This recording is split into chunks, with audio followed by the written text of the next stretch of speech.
Hey folks, this is Haste back again with another Baldur's Gate 3 spell tier list. For the last few weeks we've just been going through the levels. This video will be covering 3rd level spells.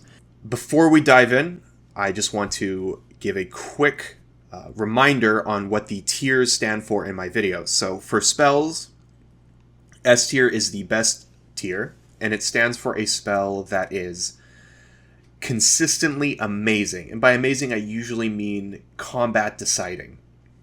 It's also a spell that is meta defining and worth building around. Those are the kind of criteria for an S tier. An A tier spell, by contrast, is a spell that is situationally amazing or consistently good. Likewise, B tier is a spell that is situationally good or consistently average. C tier is a spell that is maybe situationally average. For the most part, you can ignore C tier spells, and you won't be losing that much in your runs. And then finally, our P tier, that stands for roleplay tier. These are spells that the idea is that you should only cast them for roleplay reasons, which are perfectly valid reasons, of course. It's just that my videos are about tactics and optimization. So sometimes these spells are useful, but they are just worse than competing spells, and sometimes they're just non-combat spells. That's what goes into RP tier. Alright, enough of that. Let's dive into the list now, starting with Animate Dead. Animate Dead is going into S tier, starting off strong. Let's look at the spell now. Alright, so Animate Dead is just like it's always been in D&D games. It will summon undead, and as you upcast it, you will summon either more or better undead. Now, when you get this at 5th level, that's when you unlock your 3rd level spell slots, you can summon either a skeleton or a zombie. Both of them are good. My understanding is that the community tends to prefer skeletons. Skeletons get a bow. They're ranged attackers, which has its own tactical advantages. And this might have been fixed, but most summons that have weapons, you can do a little trick to get them to drop their weapon. Then you pick it up and you just get to keep it and use it as a weapon. And at level 5, whenever you get this spell, I believe that the skeleton's bow is a little bit better than a lot of other bows that you get. Although I haven't used this for that reason in a while, but yeah, that's my understanding of the spell. You can also get a zombie. Zombies are interesting. They're melee combatants, a little bit better for tanking. But their attacks will infect a target, and when the target dies while infected, it will also resurrect as a zombie that is on your team. So you can create kind of a zombie apocalypse situation, similar to Battle for Westnoth. If you guys ever played that game, that's a deep cut. If you know, you know. But just like in that game, zombies summon more zombies, and you can kind of hit this critical mass where you just overwhelm and zerg your target with zombies, which is very fun. However, zombies created in Baldur's Gate 3 from other zombies are different in that their health will decay. So you cannot build up over a long rest period. You can't just build up an army. You just build it up in a particular combat, which is honestly more balanced. So, anyways, both of those are good. Then as you upcast the spell, you will get, like I said, more of each or better versions. You can get ghouls, you can get flying ghouls, etc. My experience with summoning comps, which is still limited. I've had a lot of runs of Baldur's Gate 3, but we're still pretty early since its release, and I haven't had the opportunity to test every strategy in the game yet. Summoning comps is one of those strategies that I haven't dipped my toe into a lot, but my understanding is that undead kind of do make the bread and butter of a summoning comp, especially in the mid-game. By late game, I believe you get Myrmidons that are really strong, but by mid-game, it is undead. And there are specific ways to buff undead summons that other summons don't get. So in that sense, Animate Dead is a spell worth building around, so I feel very comfortable putting it into S tier. In general, the bread and butter summons, like the very comp-defining ones, will go into S, the good ones will go into A, and the average ones will go into B or lower. Anyways, that's enough for Animate Dead. Next up is Beacon of Hope. Beacon of Hope. Where do I want to put this one? I think C tier for Beacon of Hope. Let's look at the spell. So here we are. This is an ally AoE buff that originates from you, so it's like an aura, right? Allies in that aura will regain maximum hit points when healed, and they also have advantage on wisdom saving throws and death saving throws. This lasts for 10 turns, or as long as you maintain concentration. It is a concentration spell. Advantage on wisdom saving throws is great. That might be a good enough reason for me to bump it up into B tier, but I don't know. Honestly, if I want a boost to my saving throws for my party, I am probably going to be casting Bless.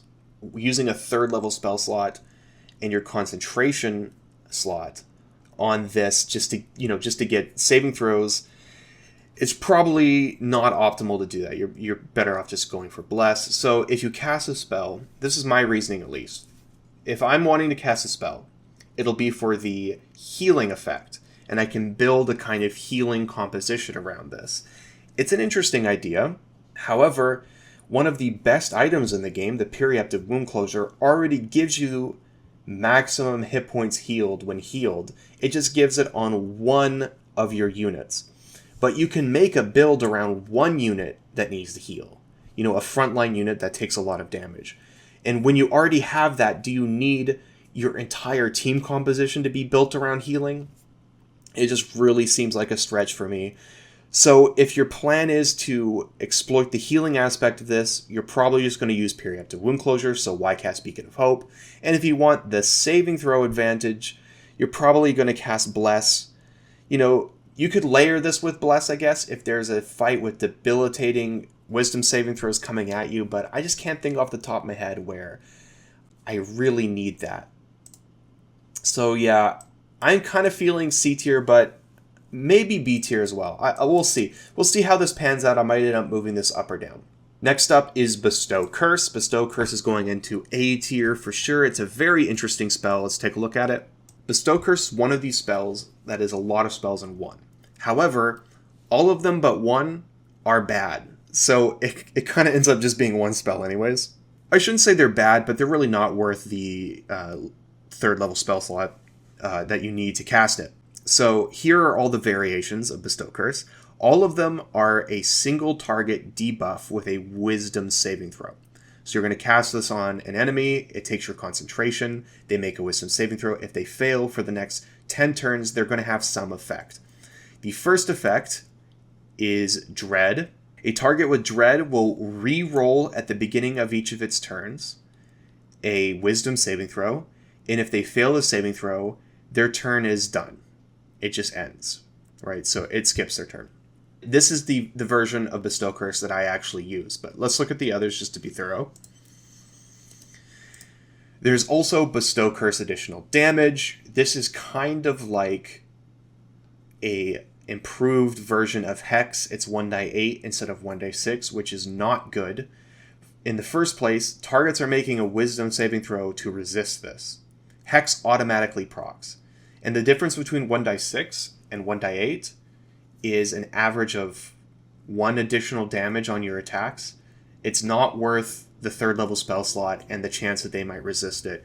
If you want necrotic damage on all your attacks, just do Hex instead. I mean, technically there are some classes that get Bestow Curse that don't get Hex, but you get the idea. It's just not good. Like, Hex isn't game-breaking. This definitely isn't game-breaking, right? Then there's attack disadvantage. This will, as it says, impose disadvantage on all their attack rolls against you, the caster. And then for the remaining, they will just have disadvantage on a saving throw, which is interesting. Some of these disadvantage on saving throws are easy to get, like Constitution from Bleeding, Dexterity from Encrusted with Frost, etc. Some of them are much harder to get, so you might start thinking investing a curse, 3rd level curse spell is worth it to debuff, a wisdom saving throw, for example. But honestly, wisdom is the one you'd go for, but you can get wisdom saving throw disadvantage from any kind of dazing attack, and there are a lot, especially just as weapon attacks. So I find I never need to invest a 3rd level spell slot in concentration saves to get disadvantage on wisdom saving throws. So yeah, it really just comes down to Dread, and Dread is amazing. you cast this on someone, and it's really sticky, right? Every round they're going to roll to see if they get to take their turn. So you're probably canceling over a 10-turn period, 6 to 7 turns on average, and that's if you don't factor in Arcane Acuity. If you factor in Arcane Acuity, you're probably getting a full 10 rounds of skipping their turn. Really, really good. That is situationally amazing for sure, because if you hit this on the right boss, you've completely won the encounter. It's decided now. However, there's a lot of spells that do this, to be honest. Tasha's Hideous Laughter does this. Hold Monster does this. Hold Person does this. If they're a humanoid, there are other spells that can cancel up to 10 turns worth. But usually, they give you something more, which is like advantage on attacks against the target. So even though it's quite good, I still sometimes end up just casting other spells instead. But it belongs in A tier because, yeah, it's situationally amazing. The situation being, if you can completely disable a boss for 10 turns, phenomenal. So yeah, Bestow Curse, A tier. Next up is Blinding Smite. Blinding Smite is also going into A tier. Let's look at it. So this is a Smite spell, the only Smite spell at this level. We've covered them at other levels, but here's the gist of it. Smites augment an attack, right? And in the case of Blinding Smite, at least it's not saying anything here about it taking concentration or it taking bonus action, which is really nice.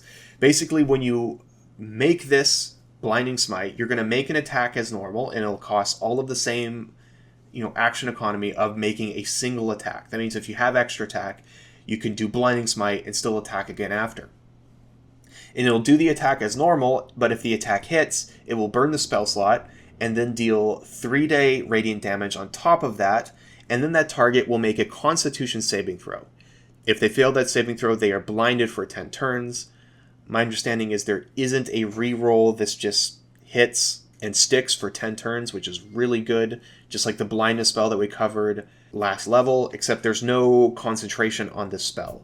Phenomenal. I mean, that's really good. A concentration-free single target blind that's also adding 3-day radiant damage, which means you can stack extra procs of Radiating Orb with this. Really, really good. The problem is you're getting it quite late in the game on Paladins. This is a Paladin exclusive spell. Bards can also get it, I believe, with Magical Secrets.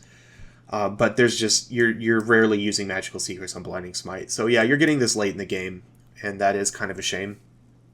But, for 3rd level, it's quite good. Next up is Blink. Is Blink B tier or C tier for me? I think it's probably B tier because my understanding is this is concentration free. Let's take a look to confirm that. Yeah, so it is. Okay, so this is a concentration free self buff that lasts 10 turns. Whenever you cast this, at the end of each of your turns, the game will roll a die 20, and on 11 or higher, that is a 50-50 chance, basically coin flip, you cannot be harmed or seen. It's pretty weird. So my experience with it, which was a while ago, but on enemies' turns, you're just going to appear like a little kind of silvery cloud. They won't target you with any spells. They won't attack you. And then when that happens on your turn, whenever you start your turn, you can teleport up to 6 meters or 20 feet.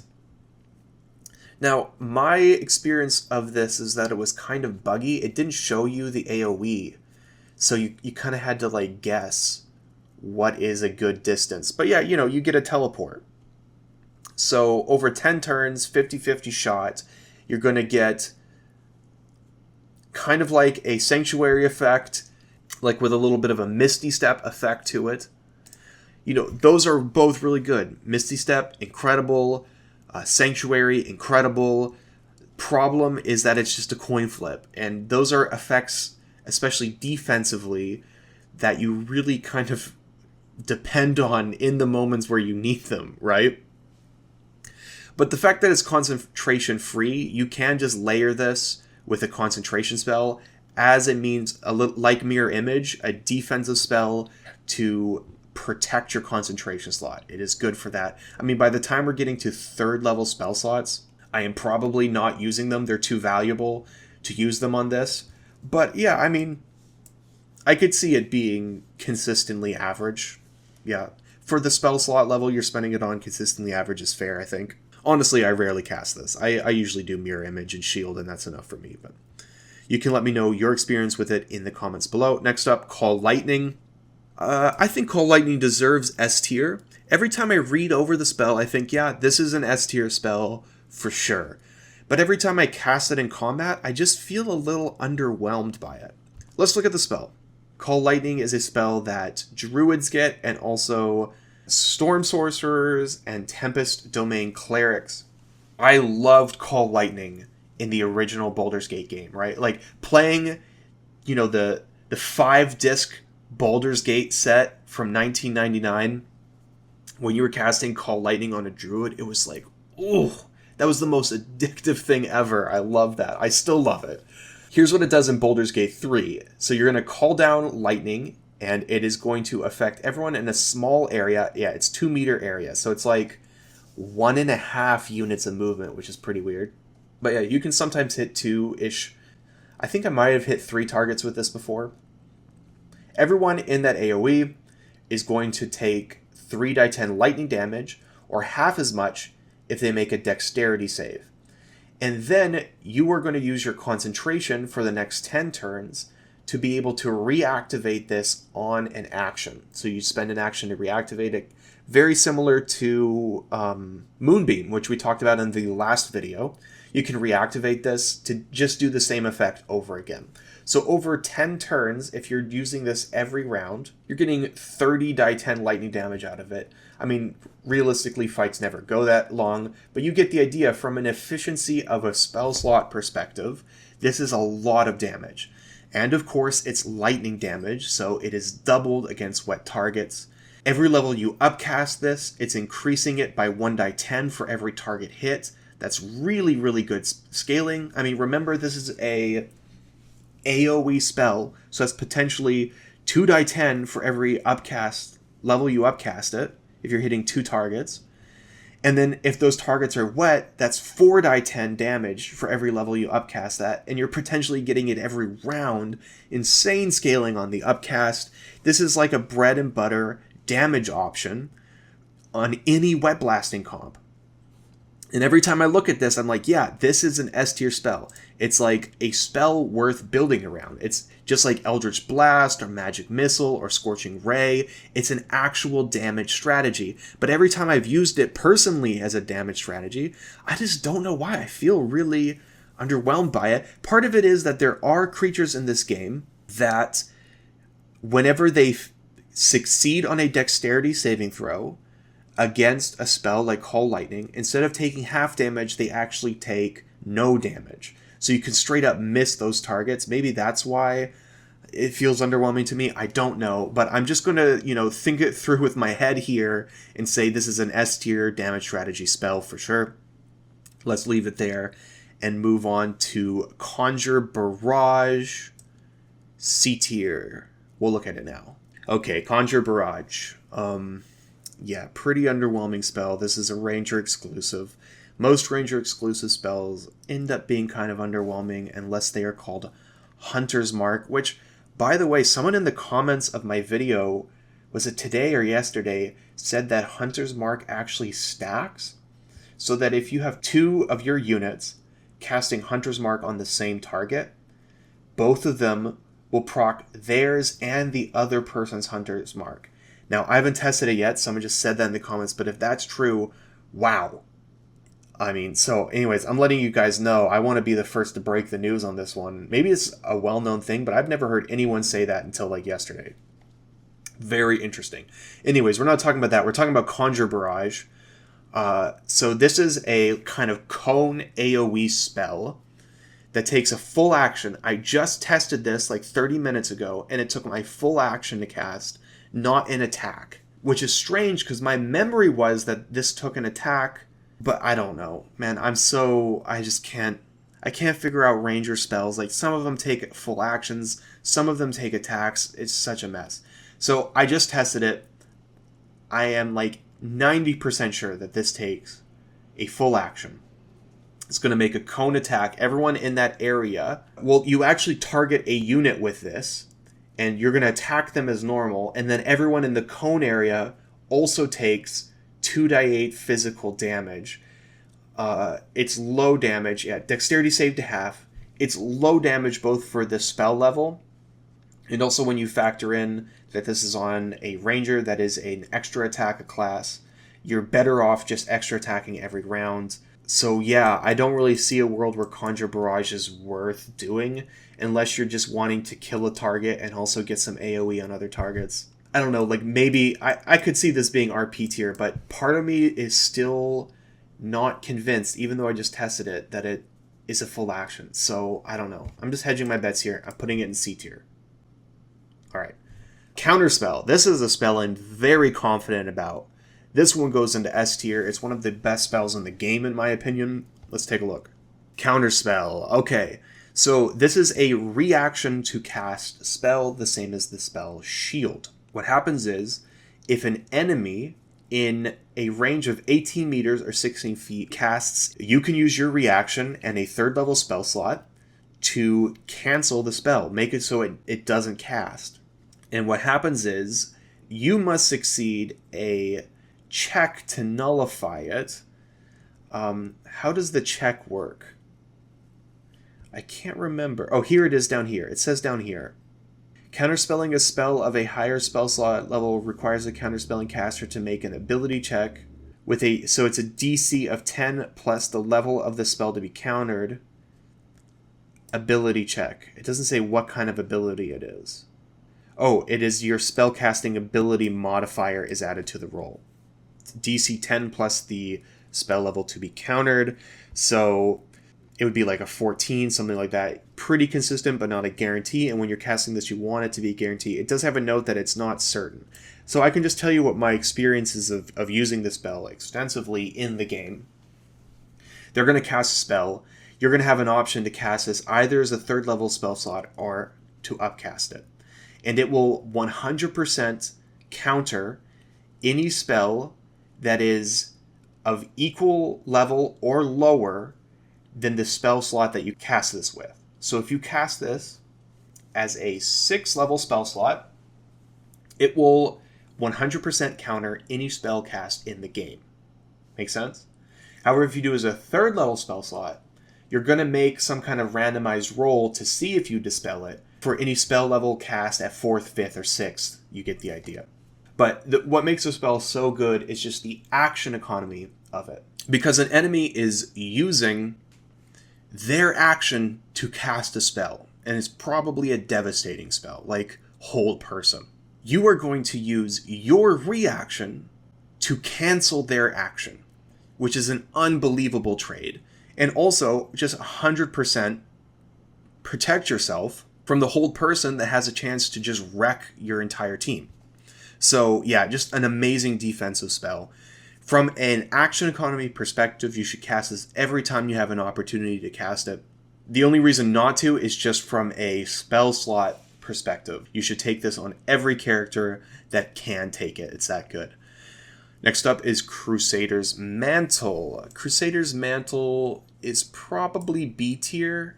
Yeah, I think probably B tier for situationally good. Let's take a look at it. So this is an aura effect that takes your concentration, and for 10 turns or as long as you maintain concentration, all allies within 9 meters or 30 feet of you will deal an additional 1d4 radiant damage on their attacks.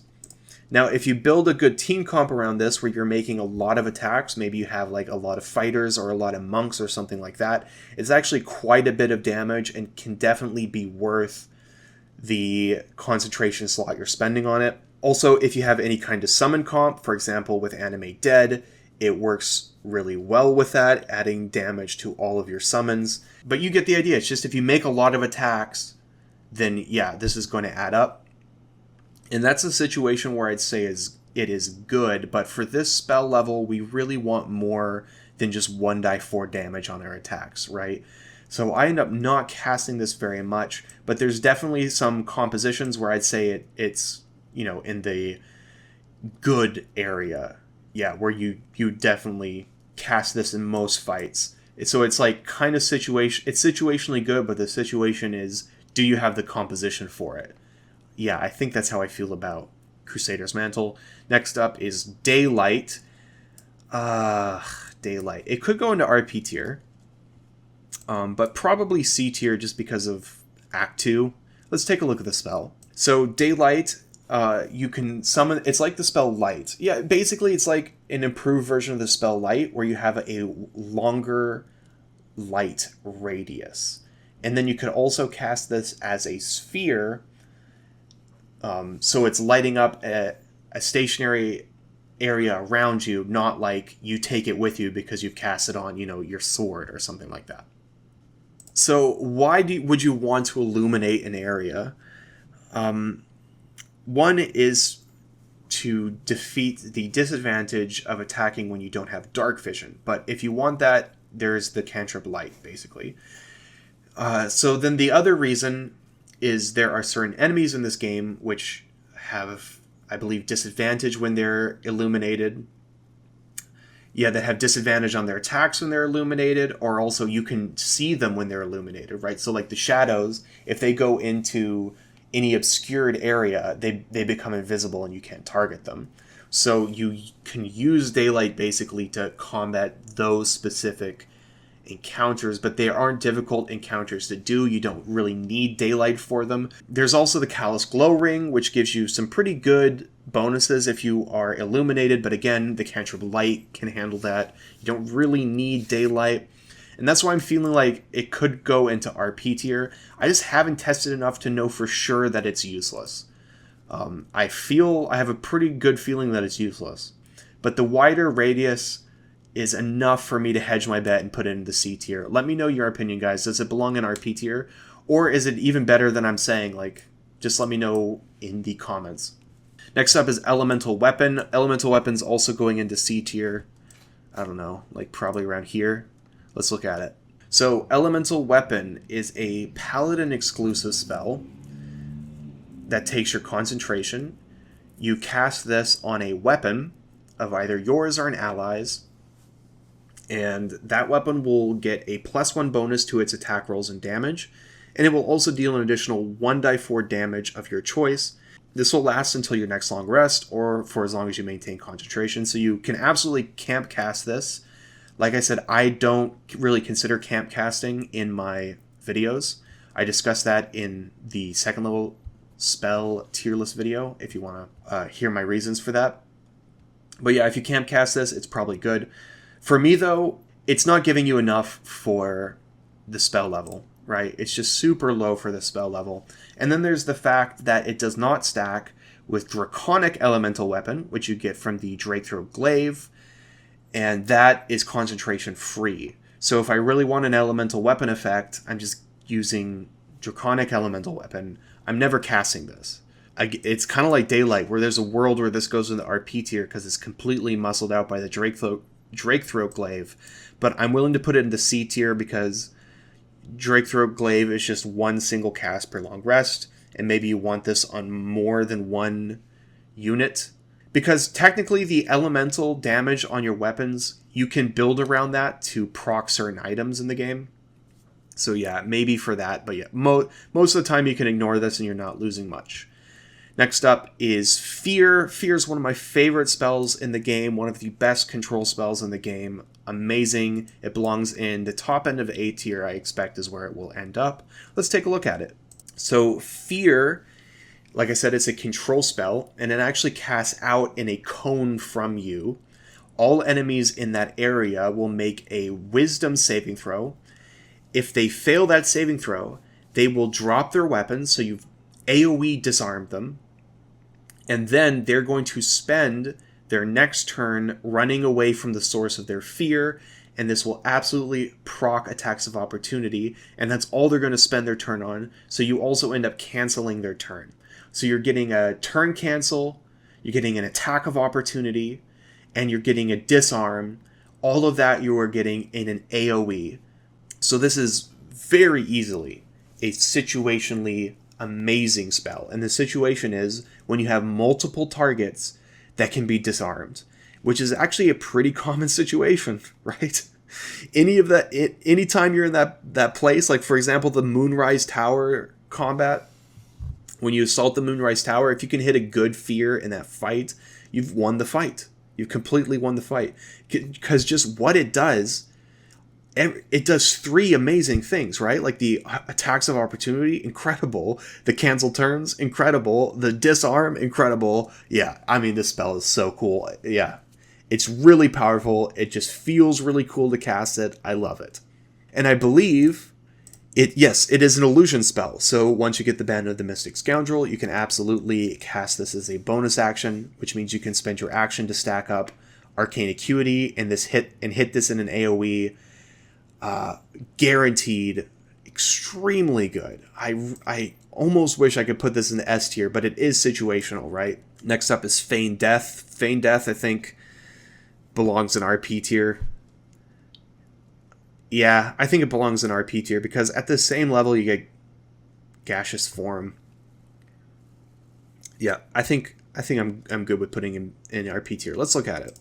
So Feign Death, you cast this on an ally. It's concentration free, which is nice. What happens is that ally falls into like a coma. They're resistant to all damage except psychic, but I believe enemies won't target them while they're in the coma. So the resistance to damage is just if you happen to get hit with AoE damage. And yeah, that's it. That lasts for 10 turns. And then you can spend an action to help them, which will end this condition.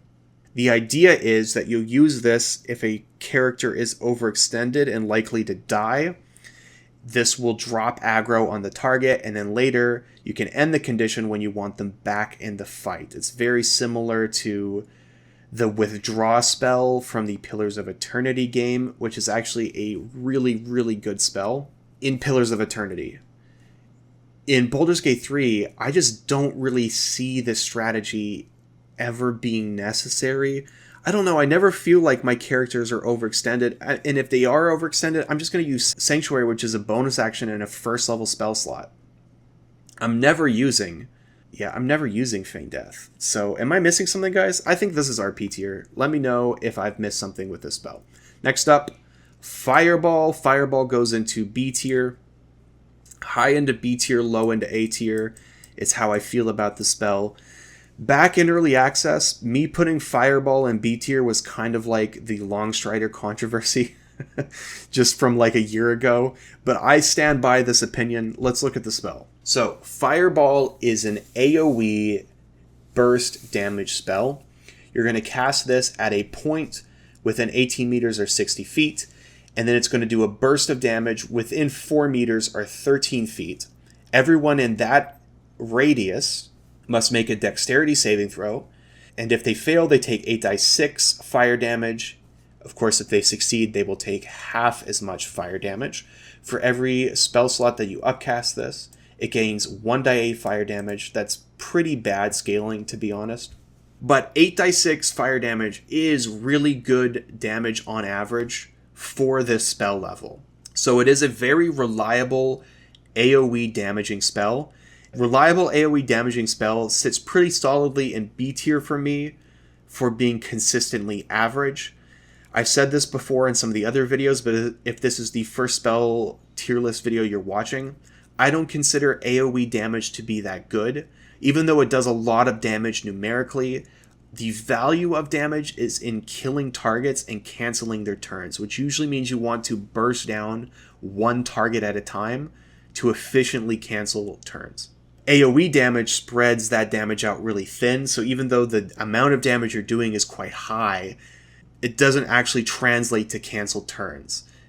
Now, all of that is not true if you have multiple targets that can cast Fireball, right? So if I have 3 guys and they're all casting Fireball at the beginning of a turn, and so that they're killing maybe 4 or 5 targets reliably before anyone can take actions, that is incredible. I mean, that is a fight won right there, but it's an extremely high investment of 3 level 3 spell slots burned. The same thing goes with Quicken Cast Fireball that I hear a lot of people talking about. It is a good combo for canceling turns early in an encounter, but it's so expensive from a sorcery point perspective, from a spell slot perspective. In my runs, I limit myself to 5 rests, and all of my tier lists assume that you are limiting your long rests. It's just too expensive of a combo for what you're getting. So yeah, I'm not saying it's a bad spell. It's a good spell because it's a damage spell, and damage is always welcome. It's just, I would prefer single target damage rather than AoE damage. I think Fireball gets outshined by a lot of spells even at this level. So let's move on now to Fly. Fly. Probably B tier for Fly. Let's look at it. So I guess Larian has renamed this Grant Flight, probably so you don't get confused with the Fly action that it gives you in your actual action bar. But in 5th edition, the spell is called Fly, and so I'm just going to call it Fly out of habit. So when you cast a spell, you bestow a target, any ally target, with the ability to fly. And so for the next 10 turns, or as long as they maintain concentration, they get like an action in their action bar, which will allow them to fly for free 18 meters or 60 feet. Sorry, I said for free, but it does actually use your movement speed. And so I believe the more movement speed you have, the more efficient this is. I'm not sure. I haven't tested it, actually. But yeah, I mean, the gist is this gives you flight, which is actually pretty good in this game. Because of the vertical terrain design that Larian has, there are a lot of places to fly to, and you can gain very real tactical advantages to flying there. The thing is there's just other ways to fly in this game, or to get fly-like effects, like Jump basically does everything that this spell does, but as a level 1 spell slot instead of level 3, right? So yeah, I mean, that's one reason why it's not that great. Also, late game, through some story events, everyone gains the ability to fly without casting the spell, so by that point it's also obsolete. All of these are good arguments to even demote it into C tier, but if you're getting it from like a potion or a scroll or something like that, the actual effect is good, right? Being able to maneuver, and I mean, even on like melee strikers, the amount of movement that you get from this is incredible. So yeah, Fly, I'd say consistently average. The amount of movement that you get from this is actually good, but you know, it's just movement. You're not killing a target with it. So I'd say it's in the pretty solidly consistently average tier. Next up, Gaseous Form. Maybe RP tier for Gaseous Form as well. Let's look at the spell and then I'll decide. Okay, so Gaseous Form is a concentration spell. You can cast this on an ally, and they are transformed into a cloud of gas. In combat, what this means is they're basically, I believe they're resistant to all damage. No, they're not resistant to all damage. It just avoids aggro, I think. It avoids aggro. You have advantage on your physical saving throws. Outside of combat, it makes you tiny so you can fit through certain holes in the game for like exploration. That's not really relevant to this tier list. Again, yeah, I think RP tier, it's like the same as Feign Death for me, where you're casting this on a target. In combat, you're casting this on a target so that they avoid aggro if they're overextended, but like Sanctuary just does all of that better. As an exploration spell, like it has an exploration element, which would make it better than Feign Death, but I don't really factor in exploration into these tier lists. So yeah, RP tier for Gaseous Form. Next up, Glyph of Warding. Glyph of Warding, amazing spell. I think it deserves A tier. Yeah, high end of A tier for this one. Let's look at the spell. So Glyph of Warding is multiple spells in one, just like many of the spells we've talked about. All of them are going to summon a glyph onto the ground, and if an enemy is in that area, that glyph will trigger. So it's like an AoE spell, but also like an AoE spell trap where you can precast it, and if enemies move into it, it will trigger and interrupt their turns, which can be useful. The AoE is 4 meters or 13 feet, so like fireball radius. And what it does whenever it triggers will vary depending on which variant of the spell that you cast. So there's sleep, detonation, and then there's some form of damage, either thunder, lightning, fire, cold, or acid. The damage variants are going to deal 5d8 lightning damage, so that's less damage on average than fireball. However, it scales better than Fireball, 1d8 instead of 1d6. Still not that incredible. Dexterity saving throw, or it will deal that damage. But because you can vary the damage type, this actually makes it better than Fireball in my mind as a AoE damage spell. For one, you can use Lightning or Cold against wet targets. Awesome. Or you can just vary the damage to avoid resistances or to exploit vulnerabilities. So the gist is that this is a better AoE damage spell than Fireball, and that's not even the best thing that it does. The best thing it does is the Sleep version. So enemies in the area will make a Dexterity saving throw, and if they fail, they are put to sleep, which is really interesting. Sometimes this can be negated if you don't sleep the right targets. Enemies will just run around and wake each other up, and that's that. But my experience is very often when I cast this, I'll hit the right targets, and then you're going to get free crits on targets, just like the spell Sleep. Finally, there's the Detonation version. This is a version I've tested, but I've never actually used like spontaneously in combat. The Detonation version will push targets away. I'm not sure why I would use this, to be honest. So if you have a use for it, let me know in the comments. The cool thing about Glyph of Warding, it's just being a versatile, like, it can do damage, it can also CC targets, is that it's completely concentration free.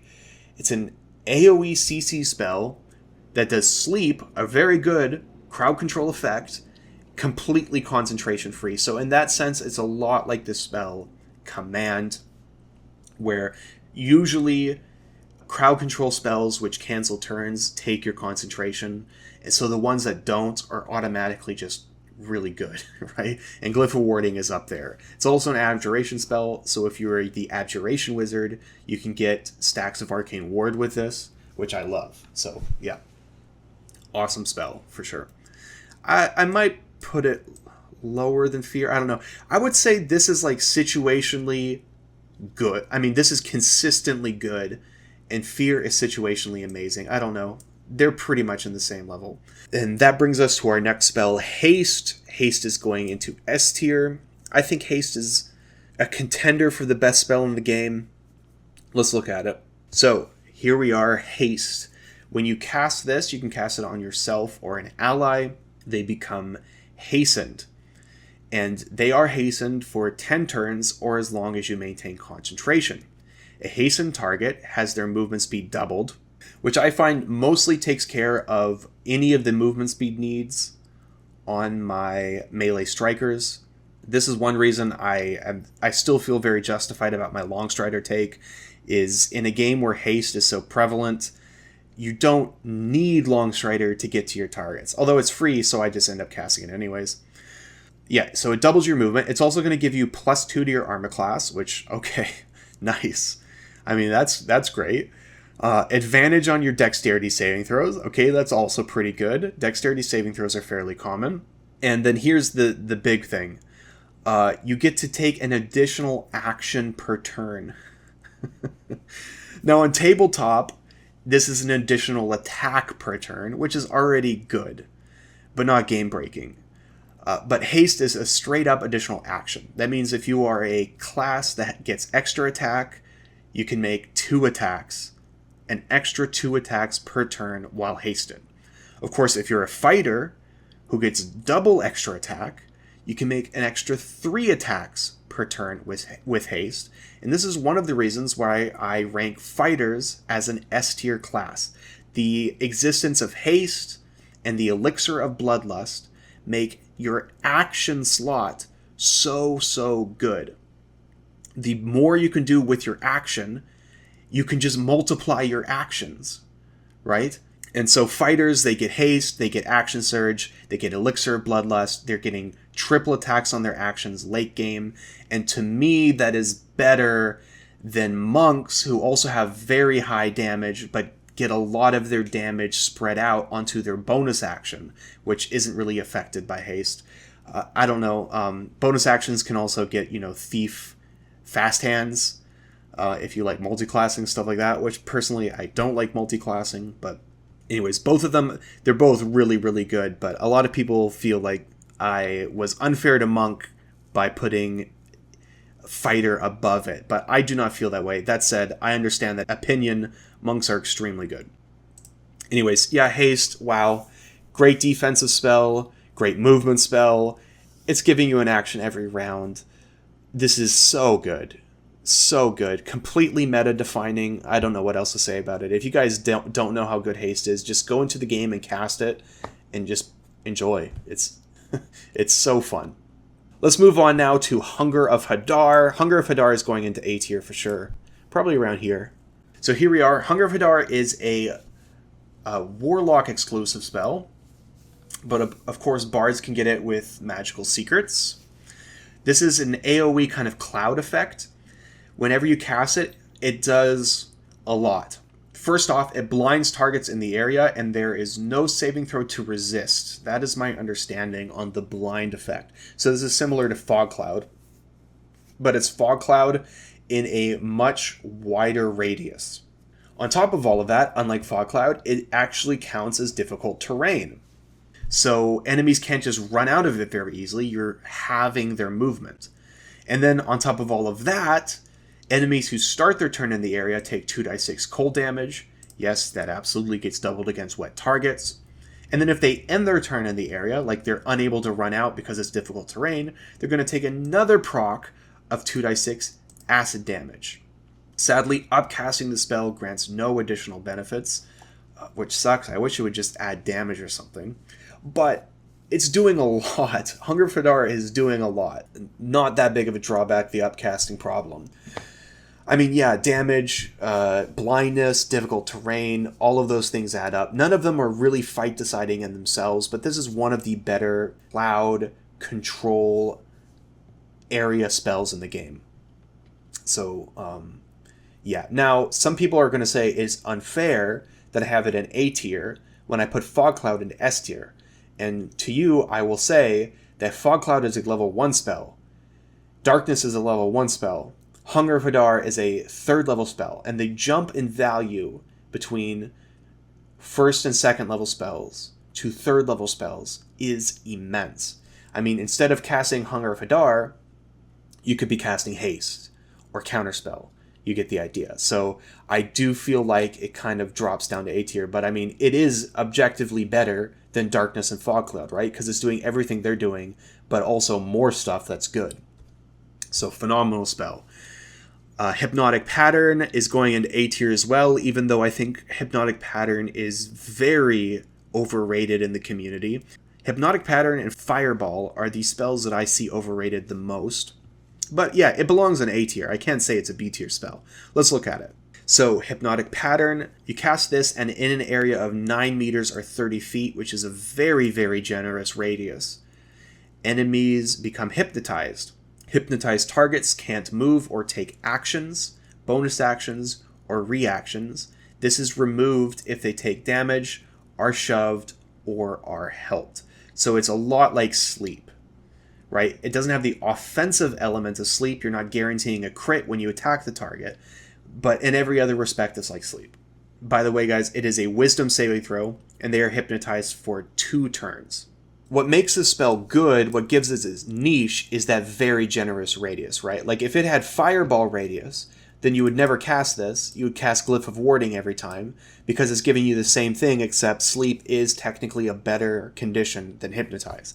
But because it has that wide radius, you can actually hit a lot of targets. And that can be worth it, because especially late game, like Hypnotic Pattern late game is incredible, right? Because this is an enchantment spell.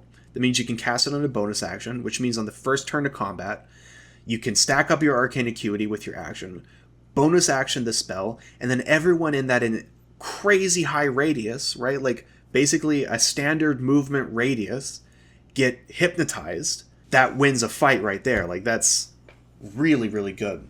The thing is just as a control spell, it's only lasting 2 turns. It doesn't have any offensive element to it. It ends if the targets take damage. Compare that to Fear, another AoE control spell, which is not only canceling turns, but it's proccing attacks of opportunity. It's making enemies drop their weapon. I mean, this is just, it's kind of the worst AoE crowd control spell of this level. So yeah, I feel like it's overrated, but still good. Still A tier. Lightning Arrow is up next. Lightning Arrow is going to go into B tier, I think. I mean, if this was on like exclusively a wizard, it would be C tier. It'd be RP tier, like never cast this. But the fact that it's a ranger exclusive, I do find that rangers can sometimes get some use out of it. No, I'm putting this into C tier. It's bad. Lightning Arrow isn't good. Let's look at it. Here we are, Lightning Arrow. So when you cast a spell, you're going to target a single target. That target makes a dexterity saving throw. If they fail, they take 4d8 lightning damage, half as much if they succeed. Also, everyone within 3 meters or 10 feet of that target are going to themselves make a dexterity saving throw. If they fail, they take 2d8 damage and half as much if they succeed. So it's like kind of a single target lightning damage spell with a half of that damage burst in a 3 meter, 10 feet radius. It is a ranger 3rd level spell. The thing is this is 3rd level, and the next spell we're going to be talking about is Lightning Bolt, guys. Lightning Bolt makes this spell look like crap. I mean, of course, Lightning Arrow is lightning damage. You can double it against wet targets. But, I mean, the damage is just so low. I feel like this should be a 2nd level spell. If this was a 2nd level spell, okay, we can talk about it. But this is a 3rd level spell slot. Yeah, I just don't think it's good. I just think the damage is too low. Again, like, compare this to Glyph of Warding, where you're doing 5d8 to everyone in a wider radius, and it's free move to target. Like, you don't have to target a single target. There's just so many reasons why this is worse than every other lightning damage spell in this level. Yeah, I'm putting it into C tier. I'm happy with that. Next up is Lightning Bolt. Lightning Bolt is A tier. Let's look at it. Here we are. This is another classic D&D spell. I cannot count how many of my no-reload solo runs have been ended by a bad, unlucky bounce of the spell Lightning Bolt. One of my favorite runs. I was doing a cleric thief run. And I went to backstab Natasha in the Cloakwood Mines. Natasha's just like some mid-level wizard, and I completely low-rolled on the backstab, but the way where she's positioned, if you guys know where Natasha is, she's right in the corner of a room. And so she turns around to cast a lightning bolt spell on me, and she was almost dead. I could have silenced her, because silence is a quick cast in Baldur's Gate 1.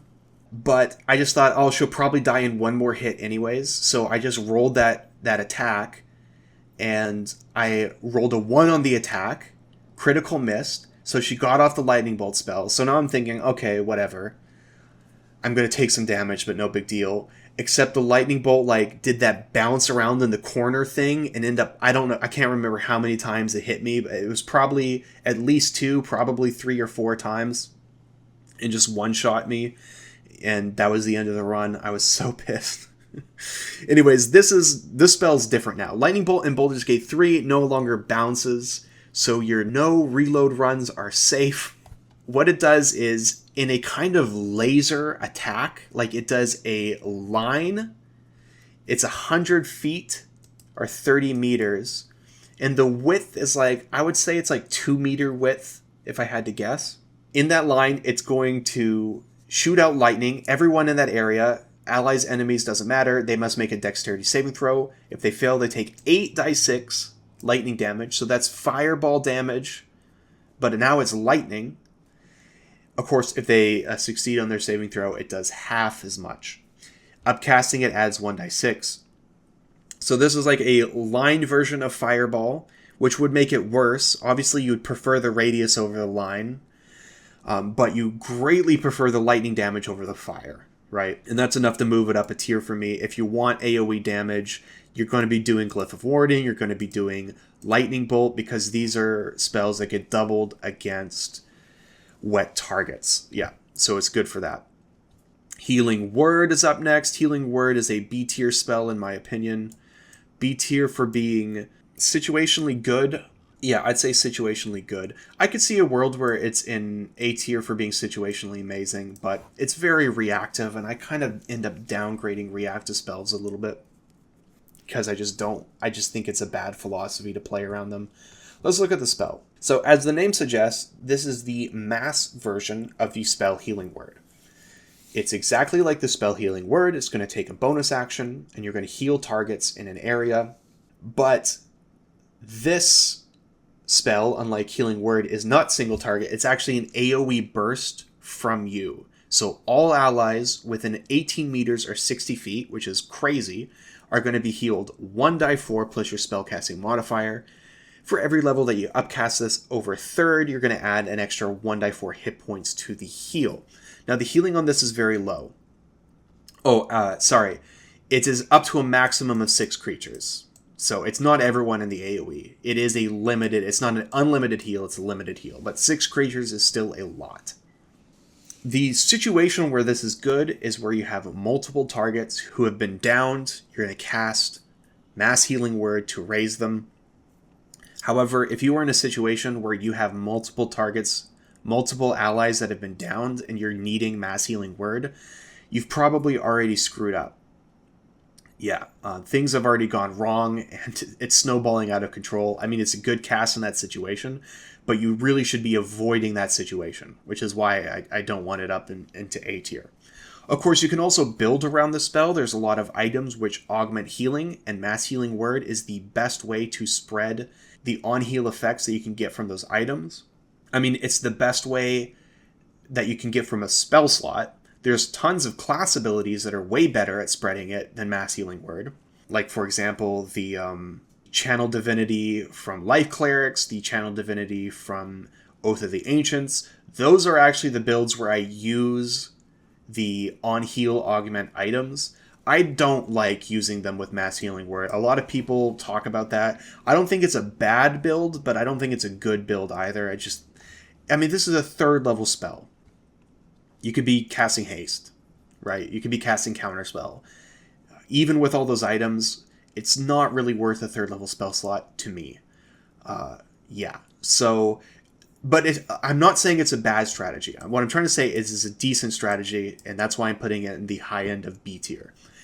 Next up is Plant Growth. I'm putting Plant Growth also in B tier. Let's look at it. Okay, so Plant Growth is like the improved version of Entangle or Web.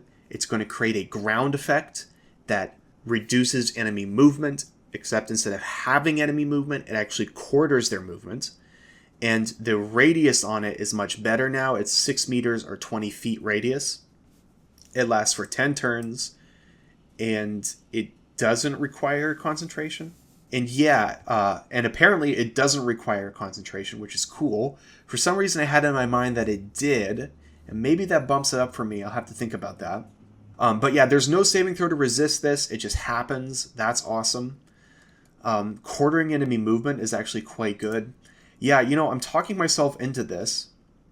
I'm still happy with B tier. I'm probably going to move it up to the high end of B tier, maybe low end of A tier. The thing is this is a very good effect. It would be an insane spell if it was a 2nd level spell slot. On a 3rd level spell slot, when you can mass fear people, when you can mass put people to sleep, when you can mass hypnotize people, quartering their movement doesn't seem as attractive. But the AoE is good, and there's no saving throw to resist. Yeah, I might be sleeping on this spell. I could see it being into A tier for sure, but I'm going to trust my original instinct here and leave it in the top end of B tier. Next up is Protection from Elements. This is going into B tier. Sorry, I said Protection from Elements. I meant Protection from Energy. This is a concentration spell that lasts until your next long rest. It gives a single target resistance to all elemental damage, that is acid, cold, fire, lightning, or thunder. What's to say about this spell? I just think you can get all of this from doing Warding Bond instead. Of course, Warding Bond has its drawbacks, but I think it's 100% worth the drawbacks, and you can build around it to mitigate the drawbacks. So I basically never cast this. But definitely, as an effect, it's not bad. I'd say it's consistently average for the spell level. So B tier for Protection from Energy. Next up is Remove Curse. I'm putting that into C tier, and I'm also going to put Revivify into C tier. They're in a similar situation where they're not really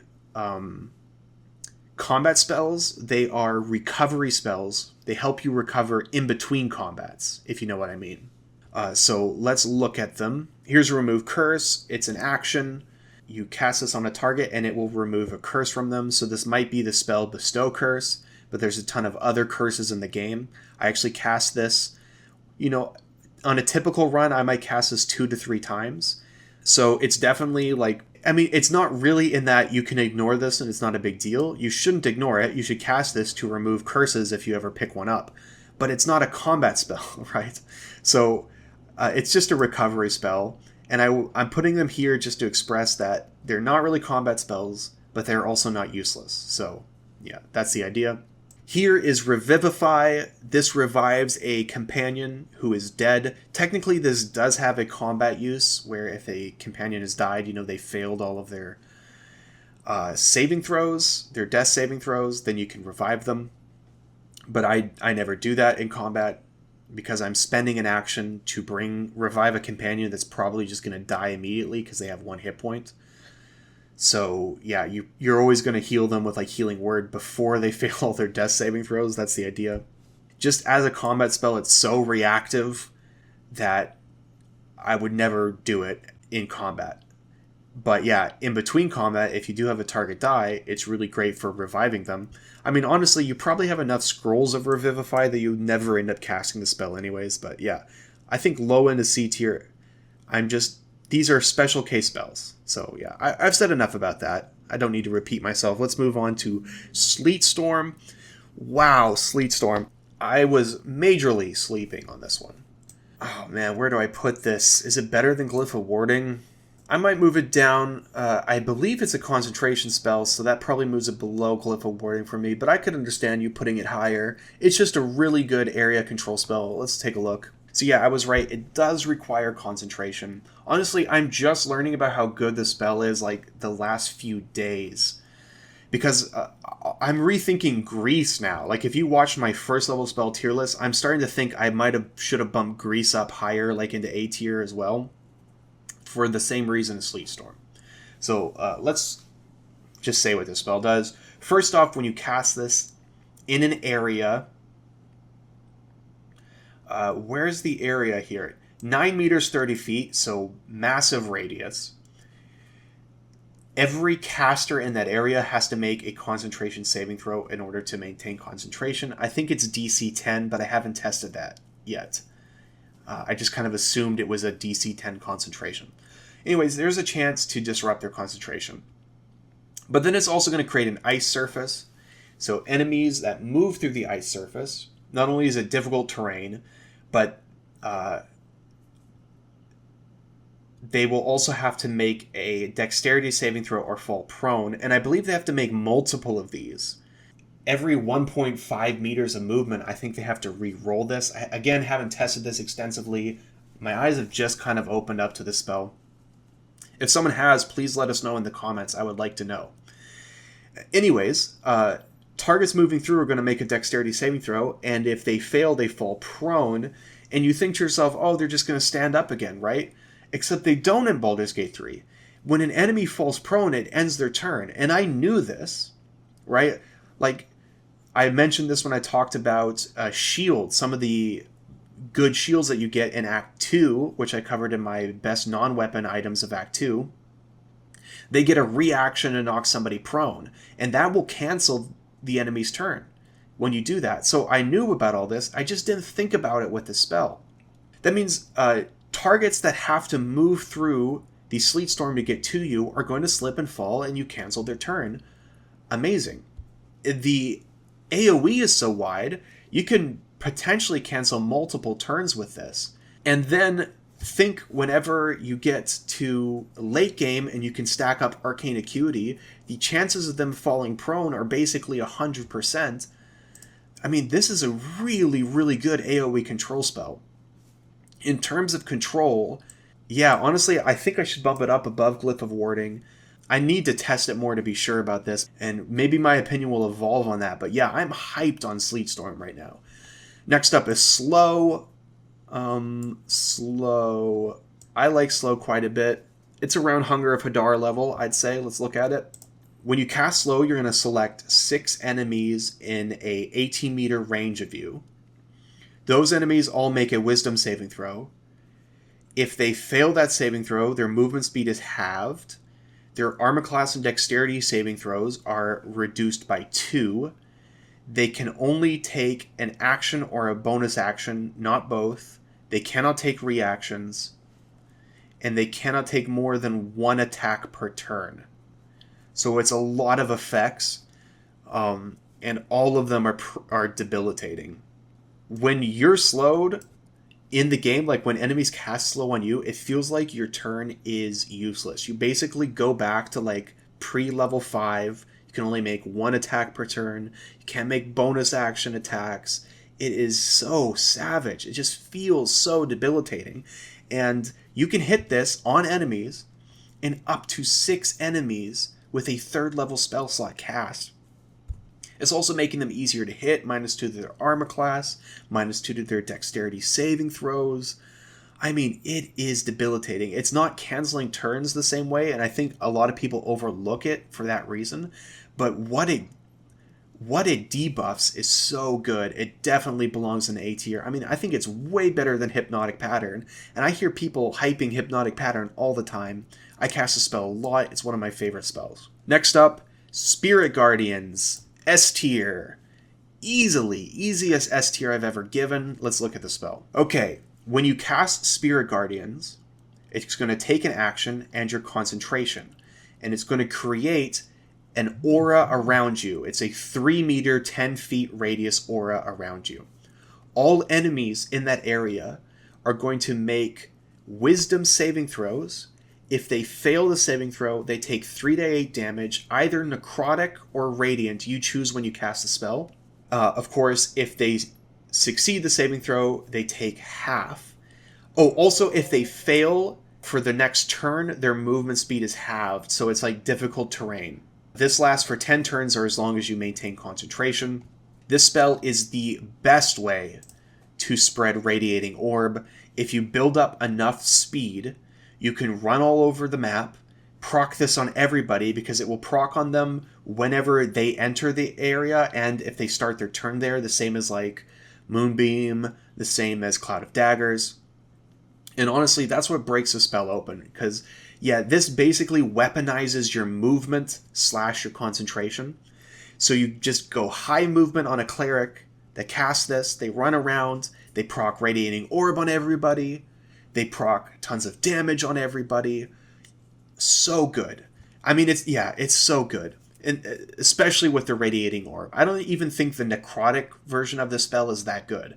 It's the Radiating Orb version of this spell that's good. I upcast this all the time. I use this as like the main damage strategy on my clerics. And sometimes even on bards, I will take this on bards with magical secrets. It's worth it for them. Phenomenal spell. Again, one of the best spells in the game because of its synergy with the Radiating Orb items. Next up is Stinking Cloud. Stinking Cloud goes into RP tier. This spell is bad, especially in a world with Sleet Storm. Stinking Cloud is not good, so let's look at it. Okay, so this is a concentration cloud effect spell. When you cast it, it will create a 6 meter, 20 feet radius cloud. Creatures in that cloud will have to make a Constitution saving throw or become nauseous. A nauseous character can't take actions and is poisoned, which means they have disadvantage on their attack rolls. The thing is nauseous characters can move, so they can just move right out of the cloud.